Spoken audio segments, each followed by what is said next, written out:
this bracket. Same thing with Nephew. We have a Juri, Mir, everybody in their PJs ready to go. Pretty frequently, if you're not careful, you could be in a very dangerous situation.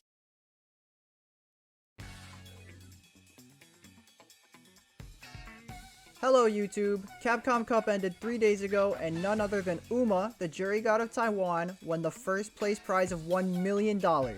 In this video we're going to be analyzing my top 5 favorite Juri mix-ups that we got to see in Capcom Cup. Juri had some pretty good representation. Uma, who obviously won the tournament, overcame the likes of Chris Wong and Lashar.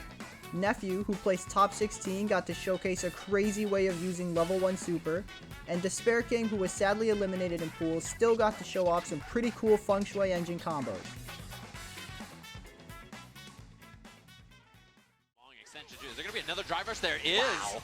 Spins it all to try to get the carry. Got plenty of Feng Shui engineered. Oh my god, yo! This video took forever, but I had a blast working on it. If you enjoy or maybe even learn a thing or two, please consider subscribing for more content like this in the future.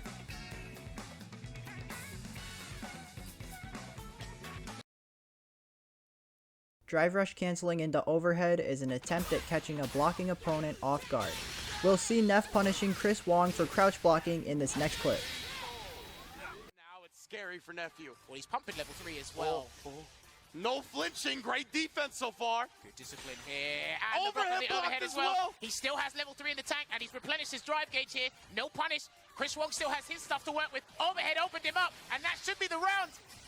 Nephew, the discipline on the defensive side, and then sneaking in the overhead to take the round. That is how you turn around a set. In this next clip, we see Uma showcase another greedier application. Uma drive rush cancels the overhead to reset his combo scaling in order to do more damage. Doing this gives your opponent a window to escape your combo. Worst case scenario, you can get checked out of your drive rush. If they respect your drive rush and stand block, you still lose the combo, but you're at least left with 1 frame of advantage.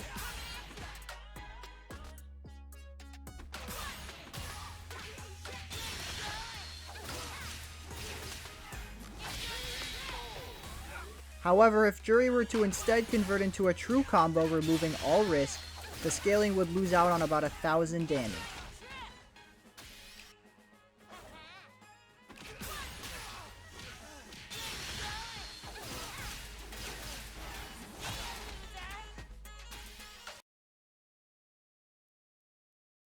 Alright, if you were watching Capcom Cup, you've probably already seen this one.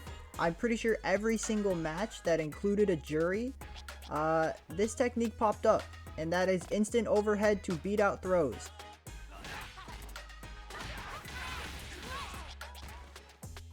It's important to note that you should only really use this to counter throws, since the lack of startup immunity doesn't really matter here.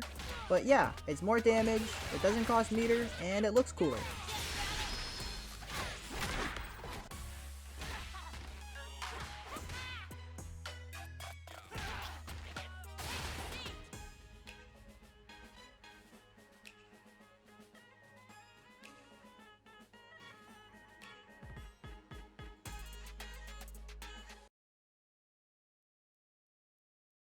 This next option is a little gimmicky. It's delaying your dive kick to bait out enemy anti-air attempts. And this might not have been the best replay to show, because as we can see, apparently Juri dive kick just straight up beats Tensho kicks. Conceptually, after inputting the dive kick, Juri pauses just long enough in the air to avoid anti-air attempts. In practice, it doesn't really work out this well. You're usually still going to lose to DPs. But in certain matchups like JP and Marissa, who like to anti-air with their crouch fierces, it can actually work out pretty well.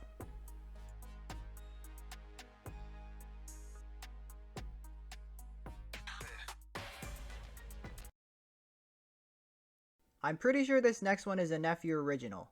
It's kind of a cool way to almost skip neutral against Luke and go straight to a knockdown scenario, because, you know, Luke has scary buttons. Burned out now, he's taking chip. Luke likes this.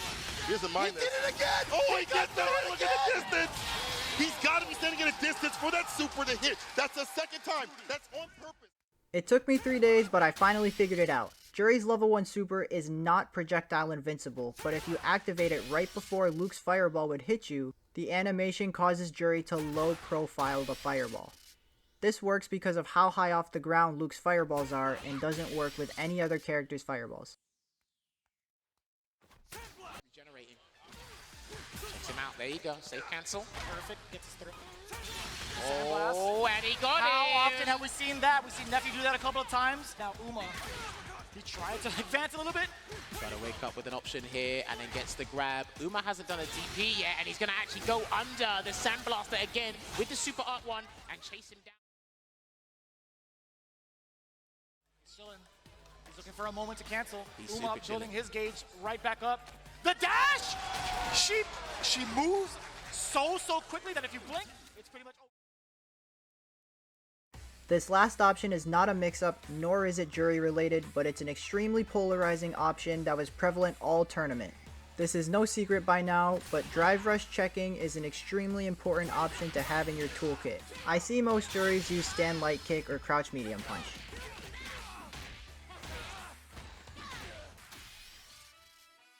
It still loses to things like drive rush jab, and trickier normals like Luke's back heavy punch, which we saw a lot in Capcom Cup. But more often than not, it's just a free conversion. Like Chris Wong converting this drive rush check into half health.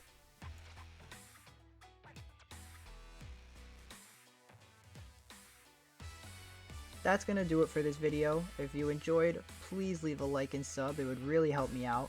And maybe let me know in the comments what you thought of the video. Did I miss anything? Am I misunderstanding any of the concepts I talked about? That kind of stuff. But yeah, that is all.